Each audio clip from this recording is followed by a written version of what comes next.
নমস্কার। মনের ফুরসতে আজকে পড়ব ছোট গল্প। গল্পটির নাম কেশওয়াড়ি। লেখিকা আইভি চট্টোপাধ্যায়। অনেকক্ষণ সন্ধে হয়েছে। পাশের পাড়ায় নতুন আবাসনটায় মধুছন্দার বাড়িতে টিউশন পড়তে যায় মেয়ে। আজ ফিরতে দেরি করছে খুব। কোথাও যেতে হলে বা ফিরতে দেরি হলে বলে যায়, বড্ড চিন্তা হচ্ছে তাই। দুই মেয়েই বড় হয়ে গেছে এখন। রত্নাবলী 22, চন্দ্রাবলী 17। চন্দ্রাবলী ক্লাস 11, আগামী বছর উচ্চ মাধ্যমিক দেবে। একটা মন্টেসরি স্কুলে চাকরি করছে রত্নাবলী। বেদবতী অবশ্য চেয়েছিল মেয়ে পোস্ট গ্র্যাজুয়েশন করুক, নিদেন পক্ষে বিএড। স্কুলেই যদি চাকরি করতে চায় বিএড করে নেওয়াই ভালো। রত্নাবলী রাজি হয়নি। খুব দায়িত্ববোধ, খুব কর্তব্যজ্ঞান।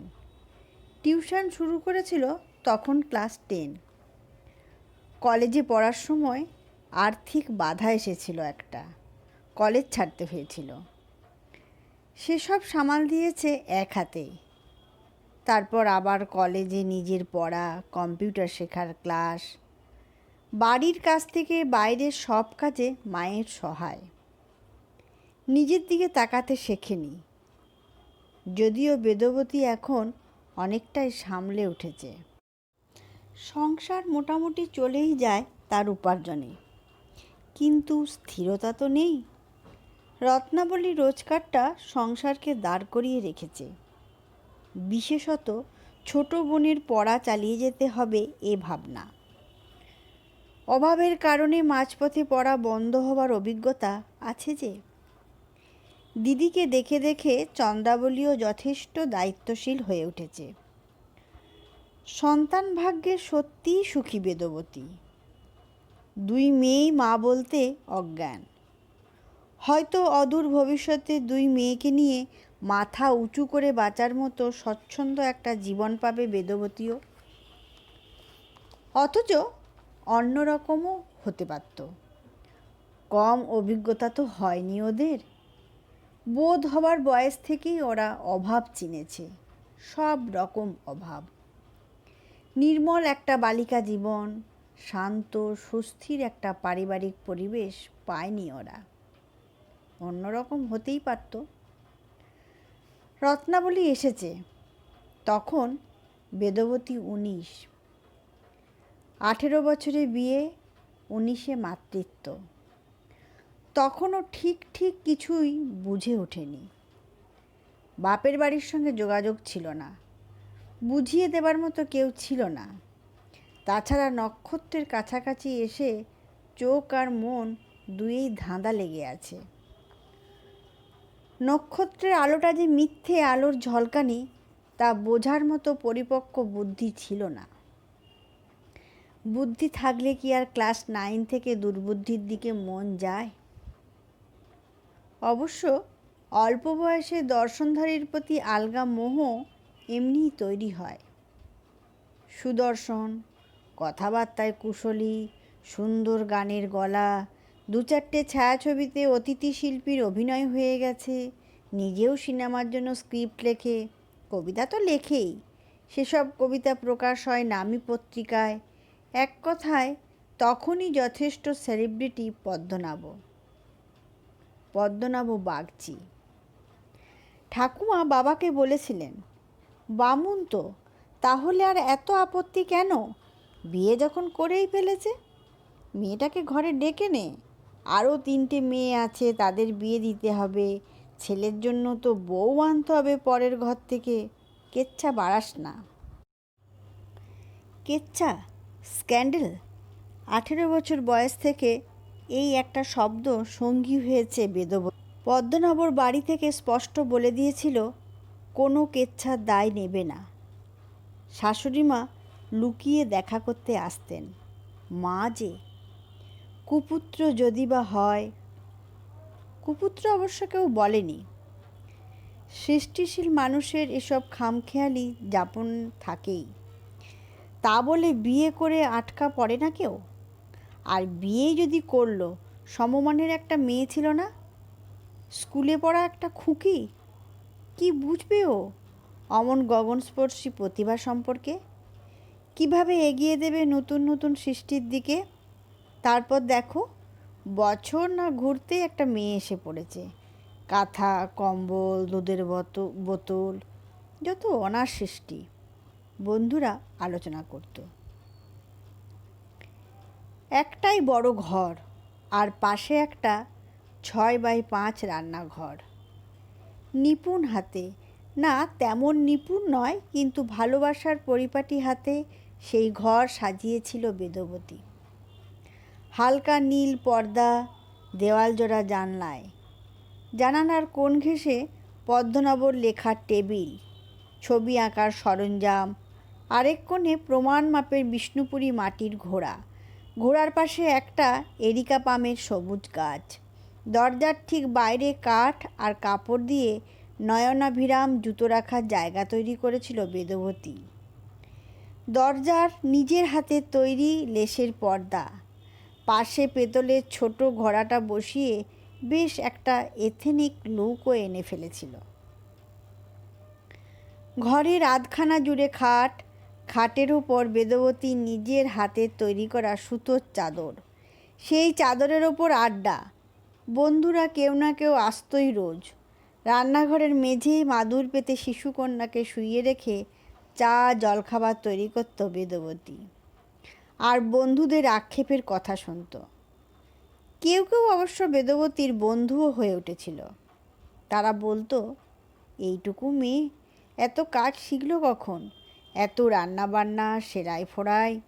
বাপের বাড়িতে তো আহ্লাদি মেয়ে ছিল বলেই শুনেছি। সত্যি ভালোবাসায় কিনা হয়, ভালোবাসায় কিনা হয়, বিশ্বাস করত মেয়েটাও।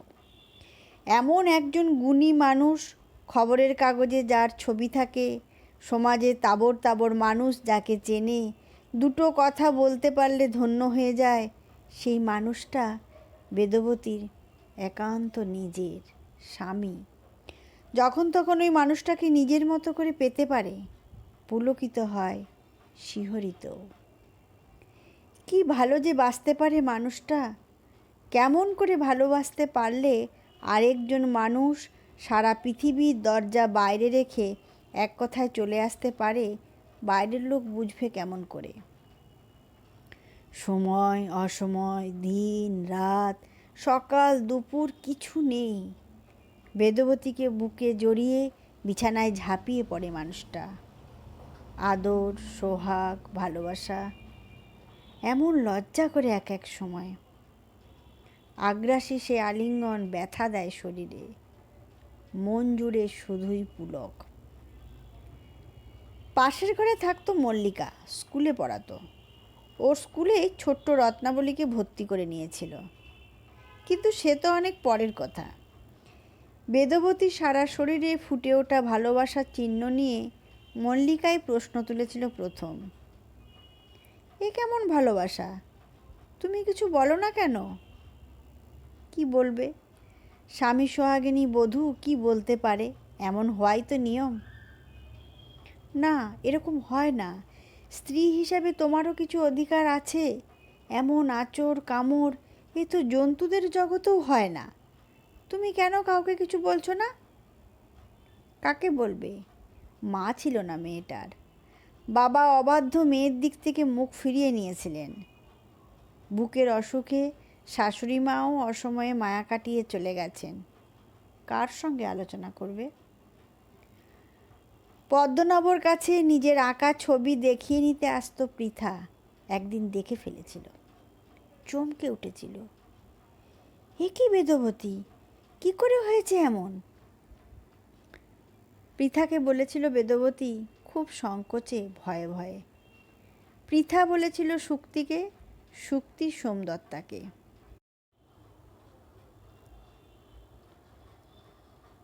স্বামী স্ত্রীর নিজের ব্যাপার, চট করে কেউ কথা বলতে চায়নি, কিন্তু আঁকলে রাখতে চেয়েছিল বেদবতীকে, সাহস দিয়ে, সঙ্গ দিয়ে, পরিচর্যা দিয়ে। সান্ত্বনাও দিত। হয়তো স্বভাবতই এমন, নইলে এমন একজন সৃষ্টিশীল মানুষ। না, বিকৃতিকম শব্দটা কেউ উচ্চারণ করতে পারেনি। নক্ষত্রকে কি কেউ আকাশ থেকে নামিয়ে আনতে পারে? বরং আর কোন কোন এমন প্রতিভাধর পৌরুষ দেখা বা জানা গেছে সে নিয়ে আলোচনা হয়েছে। প্রবৃত্তির ওপর তো আর হাত নেই। অনেক পশু পাখির মধ্যেই এমন প্রবৃত্তি দেখা যায়, এটাকে দোষ বলা যাবে না। মল্লিকা বলেছিল একদিন কেশোয়ারি পাখির কথা। বিশাল দেহী কেশোয়ারি পৃথিবীর হিংস্রতম পাখি। এদেশের পাখি নয়, অস্ট্রেলিয়া নিউগিনি দ্বীপে দেখা যায়। সারা দেহ চুলের মতো লম্বা লোম দিয়ে ঢাকা, ডানা দেখা যায় না। মাথায় হাড়ের টুপি, নীল রঙের গলায় লাল চামড়ার ঝালর। ভারী সুন্দর আকর্ষক, দক্ষ সাঁতারু। সুন্দরের টানে, প্রবৃত্তির টানে স্ত্রী কেশোয়ারি তার কাছে ছুটে যাবে, প্রকৃতির নিয়ম। ভালোবাসায় রক্তার্ত হতে হবে জেনেও ছুটে যায়। রক্তার্ত কারণ এই পাখিদের পায়ে রয়েছে 3টি করে আঙুল। সবগুলো আঙুল সামনের দিকে। প্রতি আঙুলের ডগায় বল্লমের মতো ধারালো নখ। হয়তো এই ওনার স্বভাব, মানিয়ে নাও, কিন্তু বুঝিয়ে বলো, মল্লিকা বলেছিল। মানিয়ে তো নিতেই হবে। ততদিনে ছোট্ট রত্নাবলী এসে পড়েছে যে। মেয়েকে একদিনও কোলে নিয়ে আদর করেনি তার বাবা, বরং বেদবতী মেয়ে নিয়ে ব্যস্ত থাকলে বিরক্ত হয়েছে। সৃষ্টির কাজে ব্যাঘাত ঘটলে 1 বছরের শিশুকন্যাকে ঘরের বাইরে বার করে দিতেও বাধেনি তার। সৃষ্টির আবেগ তৈরি করার জন্য দেহতত্ত্ব যে কত মূল্যবান তা বোঝাতে জ্ঞানী পুরুষ চড়াও হয়েছে মায়ের শরীরের ওপর। দরজার বাইরে থেকে কন্যার কান্না ভেসে আসছে, আর স্বামী এক হাতে টেনে ফেলছেন বসন আর লজ্জা। মুখে আওড়াচ্ছেন দেহতত্ত্ব আর ত্রিবেণীর ঘাটের কথা। ত্রিবেণীর ঘাট। নাভি স্পর্শ করে স্বামী চেনাচ্ছেন ইরা, পিঙ্গলা ও সুষুম্নার মিলনস্থল। অবোধ অজ্ঞানী স্ত্রীকে শিক্ষা দিচ্ছেন ইরা নারীতে সাধনা করলে রজক গুণের, পিঙ্গলা নারীতে সাধনা করলে তমক গুণের, আর সুষুম্না নারীতে সাধনা করলে সত্যগুণের উদ্ভব। এই সাধনা থেকেই শিল্পের সৃষ্টিচেতনার উন্মেষ। কত ভাগ্য তোমার, বুঝতে পারছ? কিভাবে তুমি আমার মতো একজন মানুষের সৃষ্টির সহায়ক হয়ে উঠতে পারছো। সৃষ্টির সহায়ক। বোকা মেয়েটা বুঝি বিশ্বাসও করতে শুরু করেছিল সেইভাবেই। তারপর নানা কথা কানে আসতে লাগলো। সৃষ্টির সহায়ক হিসেবে আরও কিছু সম্পর্ক কথা। পৃথা খবর এনেছিল। বেদবতীকে সত্যিই ভালোবেসেছিল মেয়েটা। চিত্রশিল্পগুরু সম্পর্কে মোহভঙ্গ হতেই সরে গিয়েছিল, কিন্তু বেদবতীর কাছে আসতো। সরলেকে যে পদ্মনাভদার আরেকটা সংসার আছে তুমি জানো? খবর এনে দিত পাড়ার আরও কেউ কেউ। কেন কিছু বলো না তুমি? সে বাড়িতেও নাকি একটা ছোট মেয়ে আছে, রত্নাবলীর থেকে বড়। মানেটা এই দাঁড়াচ্ছে যে সে সম্পর্কটা বেশি পুরনো। কি করে নিজের ঘর সামলাবে সেই উপায়ও বলে দিয়েছে তারা। সেই মতো যা যা করার সব করেছে বেদবতী। স্বামীকে কাছে পাওয়ার জন্য যথেচ্ছ ব্যবহার হতে দিয়েছে নিজের শরীর। জ্ঞাতে অজ্ঞাতে নিজের সব অলংকার তুলে দিয়েছে তার হাতে। হ্যাঁ, অলংকার। বাবা ততদিনে পাশে এসে দাঁড়িয়েছিলেন। বাবা যে স্বামীর সংসার খরচের টাকা নিয়মিত দেওয়া পছন্দ করে না। সেলাই করে, লোকের বাড়ি রান্না করে, সংসার পালন করে বেদবতী। বাবার অর্থ সাহায্য ফিরিয়ে দিলেও মেয়েকে, নাতনিকে দেওয়া আশীর্বাদী অলংকার ফিরিয়ে দিতে পারেনি। সেই অলংকারই গায়েব হতে লাগলো, কিন্তু স্বামীর মন বসলো না সংসারে। 4-5 দিনে একবার বাড়ি আসতো, পরে বাড়ি ফেরাই বন্ধ করে দিল। সল্টলেকে দেখা যাচ্ছিল অবশ্য। কে জানে সেখানে কি হলো, শোনা গেল সেখানেও আর যায় না। তারপর কখনো নিউ আলিপুর, কখনো ব্যারাকপুর বা চন্দননগর থেকে খবর আসতো। বন্ধুরা কেউ খবর আনতো কিংবা খবরের কাগজ থেকে খবর পাওয়া যেত। তবে বেদবতীর সংসার তাকে আর আসতে দেখা যায়নি। কতবার যে সংসার তুলে নিয়ে যাওয়া, এপাড়া থেকে ওপাড়ায় পাখির মতো সংসার। আজ এ গাছে, বাসা ভেঙে পড়লে আরেক গাছে।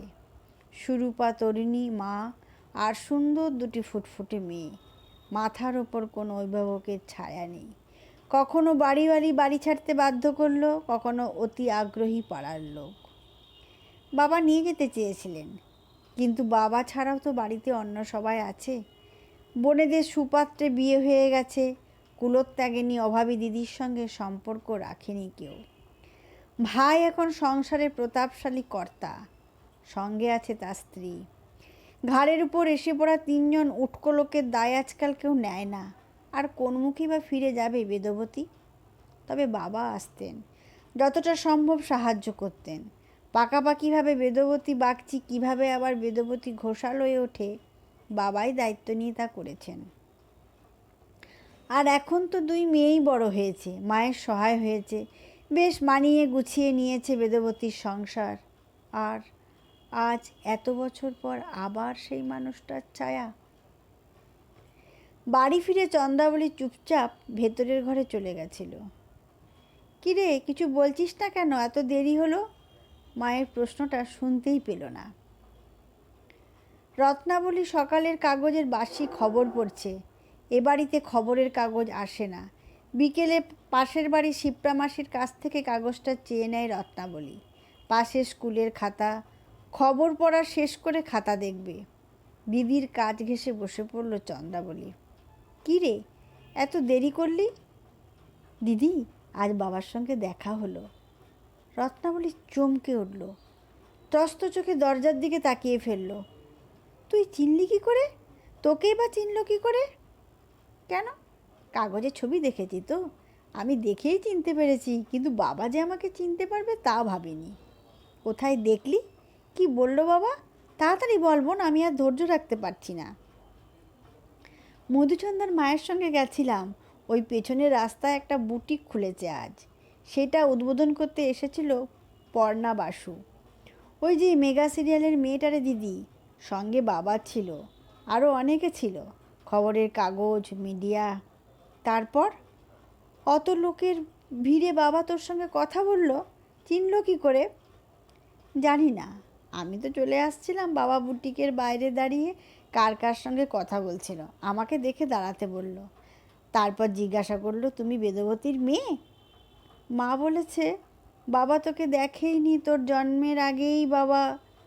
রত্নাবলীর নিজেরই বাবাকে মনে নেই। তোদের কোথাও জিজ্ঞেস করলো বাবা, আমাদের বাড়ির ঠিকানা নিল, তুই কোথায় চাকরি করিস, কত মাইনে, মা কেমন রোজগার করে। কথা শেষ হলো না, বেদবতী এসে দাঁড়িয়েছে দরজায়। কি এত কথা হচ্ছে? মা জানো, ছুটকির সঙ্গে বাবা দেখা হয়েছে, বাবা আমাদের কথাও জিজ্ঞাসা করেছে। হ্যাঁ মা, বাবা আমাদের ঠিকানা নিয়েছে, আসবে বলেছে। পাথরের মতো স্থির বেদবতী। ও মা, কথা বলছো না কেন? বাবা নিজের থেকে কথা বলেছে, আমায় চিনতে পেরেছে, আসবে বলেছে। তুমি খুশি হওনি?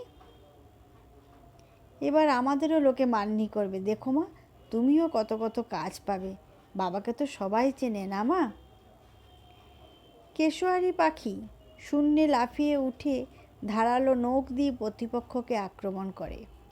বল্লমের মতো ধারালো নখ আর ঠোঁট। ওদের ভালোবাসার রূপটা হিংস্র। প্রতিপক্ষকে ক্ষতবিক্ষত করতে ওদের জুড়ি মেলা ভার। মাস 3 আগে খবরের কাগজে প্রতিভাধর শিল্পী পদ্মনাভ বাগচির সাক্ষাৎকার বেরিয়েছিল। কাগজটা মেয়েদের চোখ আড়াল করতে হয়েছিল। একজন উঠতি অভিনেত্রী অভিযোগ করেছিল, কাজ পাইয়ে দেবার নাম করে নাকি পদ্মনাভ। অভিযোগটা ধোপে টেকেনি। নামী মানুষকে হেনস্থা করার পাল্টা অভিযোগ উঠেছে। যদিও অভিনয়ের জগতে এমন কাস্টিং কাউচের কথা প্রকাশ্যে স্বীকার করে নিয়েছে অনেক শিল্পী। চলচ্চিত্র জগতের অন্ধকারের দিক কাস্টিং কাউচ, কিন্তু কম্প্রোমাইজ করতে হতে পারে। অবশ্য শুধু অভিনয় জগৎ কেন, বাইরের জগতে মেয়েরা কাজে বেরোলেই কি এমন নৈতিকতার প্রশ্ন এসে পড়ে না? এদেশের মানুষ যে মূল্যবোধে বড় হয়, সেখানে ভালোবাসার পরবর্তী অধ্যায় প্রতিশ্রুতির দিকে নিয়ে যাওয়াই স্বাভাবিক। তবু কাজের জন্য করা কম্প্রোমাইজ মেয়েদের উপরই অপরাধবোধের বোঝাটা চাপিয়ে দেয় সমাজ। এক্ষেত্রে তাই হয়েছিল। মিডিয়া পদ্মনাভর সহায় হয়ে খবর করেছে বারবার। নীরবে অন্ধকারে হারিয়ে গেছে সেই মেয়েটা। দীর্ঘ সাক্ষাৎকার বেরিয়েছে কাগজে কাগজে। এমনই এক সাক্ষাৎকারে পদ্মনাভ বাগচি শুনিয়েছে তার বেদনার কথা, একাকিত্বের করুণ গাথা। হৃদয়হীন স্ত্রী, 2 কন্যাকে নিয়ে তার জীবন থেকে বিচ্ছিন্ন হয়ে যাবার দুঃখ বিলাপ। অসুস্থ হয়ে পড়ে থাকলে জল পর্যন্ত এগিয়ে দেবার মানুষ নেই। করুণ, অসহায়, অপরূপ আরতি, সহানুভূতি হাওয়া পালে ভাসিয়ে অন্ধকারের অভিযোগ উড়িয়ে সমাজে আরও প্রতিষ্ঠা পেয়েছেন প্রতিভাধর সৃষ্টিকর। যদিও আজকাল এসব খবরে মনের মধ্যে কোনো প্রতিক্রিয়াই হয় না, আরও একটু গুটিয়ে যেতে হয় কেবল। মেয়েদের কানে খবরগুলো গেছে কি না, কতটা গেছে, একটু আলগা সংকোচ। এত বছর পরও কেন যে? তারপর বেশ কদিন কেটে গেছে, বাবার সঙ্গে দেখা হবার কথাটাও ভুলে গেছে মেয়েরা। অন্তত বেদবতীর কানে কোনো আলোচনা আসেনি। আজ চন্দ্রাবলীর জন্মদিন। পাড়ার মন্দিরে পুজো দিয়ে এসেছে রত্নাবলী। বেদবতী নিজের হাতে ফুলকারি কাজে সেলাই করে কুর্তি তৈরি করে দিয়েছে। জন্মদিন পালন বলতে এইটুকুই, একটু পায়েস করবে অবশ্য। পুজো দিয়ে আসার সময় গোবিন্দভোগ চাল, কাজু, কিশমিশ নিয়ে এসেছে রত্নাবলী। এলাচ, তেজপাতা সব এনেছে। দরজায় আওয়াজ হলো। গোপালকে দুধ দিতে বলে রেখেছে কাল, দুধ নিয়ে এসেছে বোধহয়। রত্নাবলী দরজা খুলেছে, তারপর আর কোনো আওয়াজ নেই। কিরে, দুধটা নিয়ে আয়, রান্নাঘর থেকেই ডাক দিল বেদবতী। চন্দ্রাবলী ঘর থেকে ছুটে বেরোলো। আস্তে হেঁটে যাওয়া ওর ধাতে নেই। তারপরও কোনো সারা শব্দ নেই। হলোটা কি? পায়েস নামিয়ে দিয়ে কাজে বেরোতে হবে। নিউটনে এক ব্যবসায়ী বাড়ির কাজ, মেয়ের বিয়ের তত্ত্ব সাজানো। পৃথা বিয়ের ইভেন্ট ম্যানেজমেন্টে আছে, তাই কাজটা পাওয়া গেছে। দেরি হলে চলবে না। গ্যাসের নব ঘুরিয়ে বেরিয়ে এলো বেদবতী। এসেই থমকে দাঁড়ালো। বাইরের দরজায় কে ও? এখানে কেন?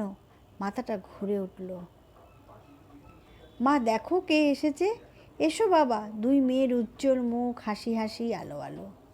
এই বাবার জন্যই কত অপমান, কত কান্না, অভাব, কষ্ট সব ভুলে আনন্দে হেসে উঠেছে 2 মেয়ে।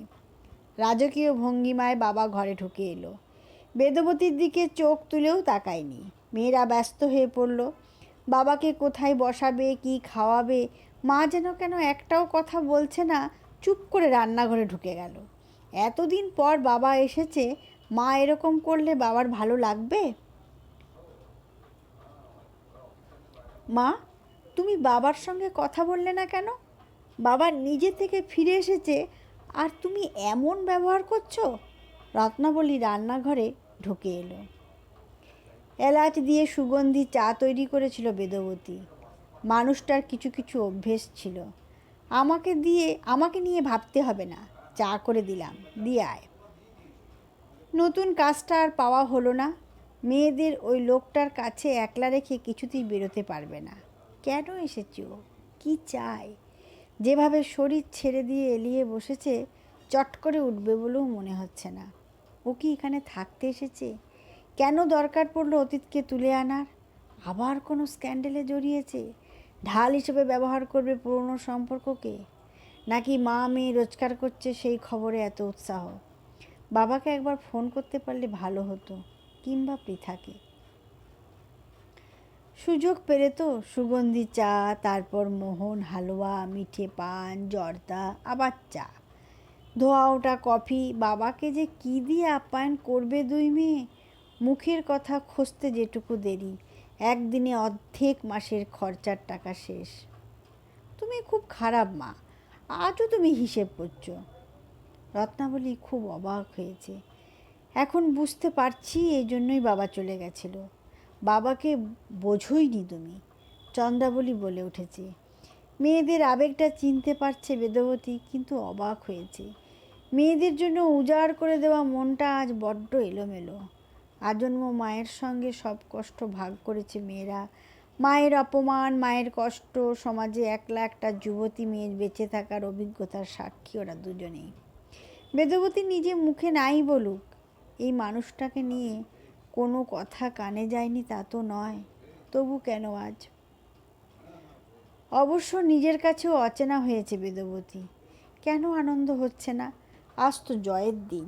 ওই অহংকারী স্বেচ্ছাচারী মানুষটা নিজের থেকে ফিরে এসেছে, যার জন্য এত কষ্ট, এত অপমান। সে ফিরে এলে তো সব মুছে যাওয়ার কথা। অন্তত মেয়ে দুটোকে নিয়ে আর চিন্তা থাকে না। রত্নাবলীর একটা সুষ্ঠু বিয়ে দিতে পারবে এবার। পদ্মনাভ বাগচির কন্যা রত্নাবলী বাগচি। বন্ধুদের কাছে আর মুখ নিচু করতে হবে না চন্দ্রাবলী বাগচিকেও। মিডিয়ার খবরের কাগজে ভালো খবর হিসেবে প্রচার হবে সৃষ্টিকরের একাকিত্ব লাঘবের গল্প। সৃষ্টিসঙ্গিনী হিসেবে বেদবতীও বাহবা পাবে বই কি। ক্ষমা পরম ধর্ম। ক্ষমাশীলা মহীয়সী নারী বেদবতীর সামাজিক সম্মান বাড়বেই, প্রতিপত্তিও। তবু ভালো লাগছে না কেন? কেন মনে হচ্ছে একটা হার হচ্ছে?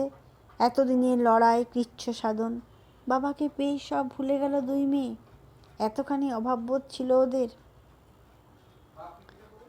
অনেক দিন পর আজ ভালো খাওয়া দাওয়া, বাবার জন্যই। জানো বাবা, আজ আমার জন্মদিন, আলো আলো মুখে বলেছিল চন্দ্রাবলী। তাহলে তো পোলাও মাংস খেতে হয়, বাবা বলেছিল। অবশ্য টাকা পয়সা বার করেনি বলেই খালাস। সেই পোলাও মাংস হলো, বাটি চেটে চেটে মেয়েদের জন্মদিনের পায়েসও খেলো, তারপর ঘুমোতে গেল। বাবার শরীরটা বোধহয় ভালো নেই মা, তুমি যেন আবার কোনো খারাপ কথা বলো না। হ্যাঁ মা, যা হয়েছে তা হয়েছে।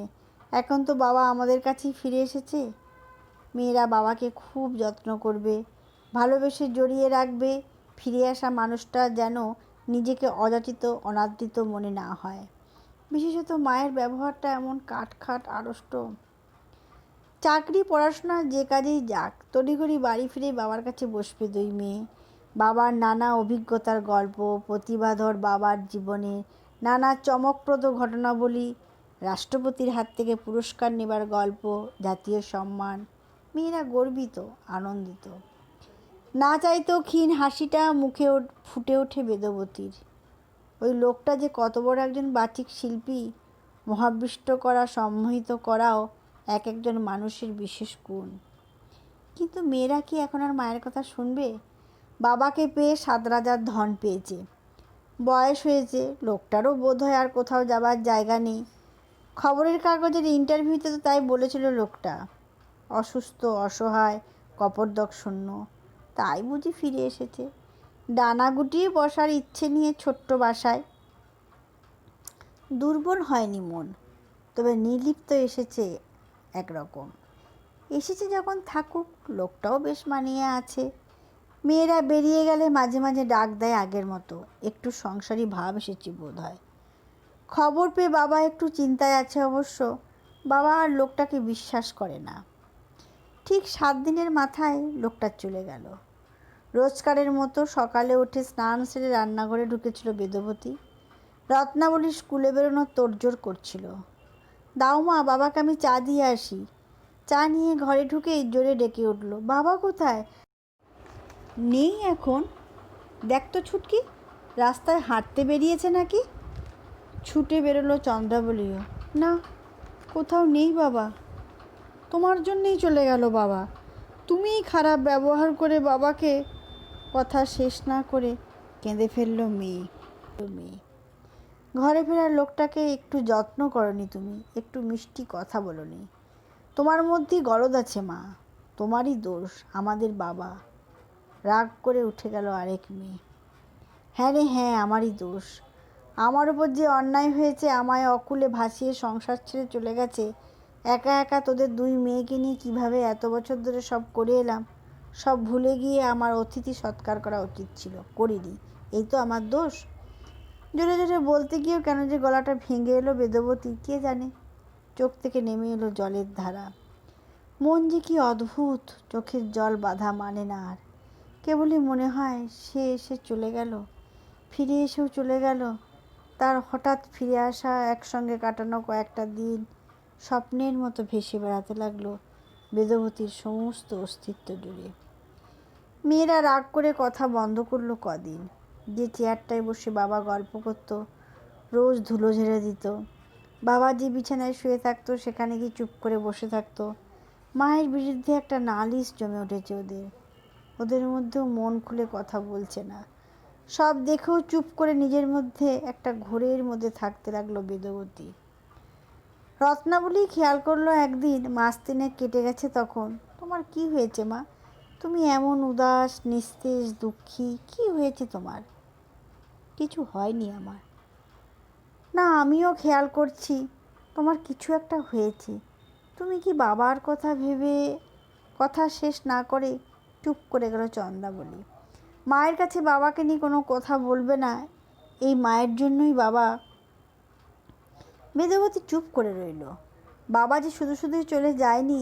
যাবার সময় রত্নাবলীর বিয়ের জন্য গড়ানো সোনার হার, কানের দুল, দুহাতের বালা নিয়ে গেছে। সে খবর জেনেও মেয়েরা যখন মাকেই দোষী করে তখন আর কিছু বলার মানেই হয় না। নিয়ে গেছে আরও অনেক কিছু, শান্তি, স্বস্তি, সম্ভ্রম। দুই মেয়ে নিয়ে একলা ঘরের ভালোবাসার ছোট্ট পৃথিবী, সেটাও ভেঙে দিয়ে চলে গেছে। তবু মেয়েরা মনে মনে বাবার কোনো দোষ নেই। স্ত্রী কর্তব্যের ত্রুটি হয়েছে বলেই বাবা চলে যেতে বাধ্য হয়েছে। আগেও নিশ্চয়ই তাই হয়েছিল। স্কুল ছুটি হবার আগেই আজ বাড়ি ফিরে এসেছে রত্নাবলী। মনটা খুঁতখুঁত করছিল। সকালে মায়ের শরীরটা ভালো ছিল না। আজকাল মা আর মন খুলে কথা বলে না। বাড়ির দরজায় তালা। রত্নাবলীকে দেখে পাশের বাড়ির শিপ্রা মাসির বাড়ির চাবি এনে দিলেন। তোমার মা ডাক্তারের কাছে গেছে, জয়ন্তী সঙ্গে নিয়ে গেছে। আর কত যে ভোগ করবে তোর মা, সবই তো জানিস, আটকাতে পারলি না। কি বলছে শিপ্রা মাসি? কি আটকানোর কথা বলছে? কিছুই মাথায় ঢুকলো না। কি হয়েছে মায়ের? এত শরীর খারাপ যে ডাক্তারের কাছে নিয়ে গেছে প্রতিবেশীরা। অস্থির অস্থির লাগছে। পাড়ার মধ্যে পলিক্লিনিক, নার্সিংহোম, কোন ডাক্তারের কাছে গেছে মা? কি হয়েছে? জিজ্ঞাসা করতে সংকোচ হলো। কি ভাবছে শিপ্রা মাসি? এক বাড়ি থেকে মায়ের খবর রাখে না মেয়ে? রাস্তায় দেখা হয়ে গেল বোনের সঙ্গে। চন্দ্রাবলী উচ্ছ্বসিত। জানিস দিদি কার সঙ্গে কথা হলো? হাত তুলে থামিয়ে দিল দিদি। তাড়াতাড়ি চল, মা ডাক্তারের কাছে গেছে। মা ডাক্তারের কাছে? ক্লিনিকে ঢুকতে জয়ন্তী মাসি এগিয়ে এলো। তোরা এসে গেছিস? সঙ্গে টাকা পয়সা আছে তো? নেই। এটা রাখ এখন, আমি বেরোলাম, দুবারির কাজ বাকি আছে, সেরে নিয়ে আসছি। ডাক্তার কি বলেন আমায় ফোন করে খবরটা দিস। কি কপাল করে এসেছে তোদের মা। দুই বোনের অবস্থা একই, মাথা কাজ করছে না। কি হয়েছে মায়ের তাও তো বোঝা যাচ্ছে না। এমন তাড়াহুড়ো করে বেরিয়ে গেল জয়ন্তী মাসি। পর্দা সরিয়ে নার্স এসে ডাক দিল। বেদবতী ঘোষালের বাড়ির লোক কে আছেন? ডাক্তার একজন মহিলা। চোখ তুলে তাকিয়ে একটু থমকে গেলেন। তোমরা? মেয়ে? বড় কেউ আসেননি সঙ্গে? ভর্তি করাতে এনেছিলেন, উনি কোথায়? আর কেউ নেই আমাদের, মা ছাড়া আর কেউ নেই। কি হয়েছে মায়ের? বলতে গিয়ে গলা কেঁপে গেল। ইঞ্জেকশন দিয়েছি, এখন ঘুমোচ্ছেন। এবার কি হয়েছে মায়ের? হার্টের কিছু? এসব কি জিজ্ঞাসা করছো? তোমরা জানো না মায়ের কি হয়েছে? জানো না মায়ের 3 মাস চলছে? মানে? মানে ভাগ্যিস সময় মতো এসেছো, তাই প্রাণে বেঁচে গেলে। এই বয়সে প্রেগনেন্সি, তার উপর এমন শারীরিক অত্যাচার। কেমন মেয়ে তোমরা, কিছু জানো না? বোধহীন মুখ চোখে চেয়েছিল মেয়েরা। কি বলছেন ডাক্তার? শারীরিক অত্যাচার মায়ের উপর? প্রেগনেন্সি? এতখানি বয়সে, 41 বছর বয়সে কতটা সইতে পারে একজন মানুষ? এত বছর বাদে এসে লোকটা এই হাল করে গেল। তোমরা বলছো কিছু জানতে পারোনি? সমস্তটা একা একা শুয়েছে তোমার মা। ভয় নেই, ডক্টর যা করার করে দিয়েছেন, আর প্রাণের ভয় নেই। সব ঝামেলা থেকে মুক্তি হয়েছে। কিন্তু এখন অন্তত 7 দিন বেড রেস্ট, নার্স মহিলাটি বলে উঠলেন। ঘুম থেকে উঠলে দেখা করো, আর এই ওষুধগুলো অন্তত 1 মাস চলবে। ডাক্তার এতক্ষণে নরম গলায় কথা বললেন। মায়ের সঙ্গে থেকো। অত্যন্ত আঘাত পেয়েছেন তোমাদের মা। শারীরিক আঘাত ছাড়াও একটা মানসিক আঘাত, শক। কেশোয়ারি পাখি শূন্যে লাফিয়ে ওঠে, ধারালো নখ দিয়ে প্রতিপক্ষকে আক্রমণ করে। বল্লমের মতো ধারালো নখ আর ঠোঁট। কুকুরের মতো প্রাণীকেও মাটিতে ফেলে ঠোঁট দিয়ে ক্ষত করে ফেলতে পারে। মেয়েরা কেশোয়ারি পাখির কথা শোনেনি, মাই বলতে চায়নি। সেই থেকে ক্লিনিকের চেয়ারে চুপ করে বসে আছে দুই বোন। কখন ঘুম ভাঙবে মায়ের? কি একটা লজ্জায়, কেমন একটা অচেনা সংকোচে একে অন্যের দিকে তাকাতে পারছে না। আহা মা! হঠাৎ কি মনে পড়ে গেল চন্দ্রাবলীর। দিদি, তখন বলতে পারলাম না, বাবা আমায় ফোন করেছিল মধুচন্দ্রার মোবাইলে, মুম্বাই থেকে। কেন, কি দরকার তোর সঙ্গে? কি বললো তোকে? বললো না বলে চলে গেছে বলে যেন ভুল না বুঝি। বললো আবার আসবে। শক্ত চোখে ফিরে তাকালো রত্নাবলী। এরপর ফোন করলে বলে দিস আর কখনো যেন আমাদের বাড়িতে না আসে। চন্দ্রাবলীর কপালে একটা শিরা শক্ত হয়ে ফুলে উঠল। হাত মুষ্টিবদ্ধ হয়ে এলো নিজের থেকেই। হ্যাঁ, আরও বলবো, যেন আর কখনো আমাদের সঙ্গে যোগাযোগ করার চেষ্টা না করে, আর কোনো দিন যেন ফোন না করে। নমস্কার, আপনারা চ্যানেলটিকে সাবস্ক্রাইব করুন আর প্রচুর পরিমাণে শেয়ার করুন।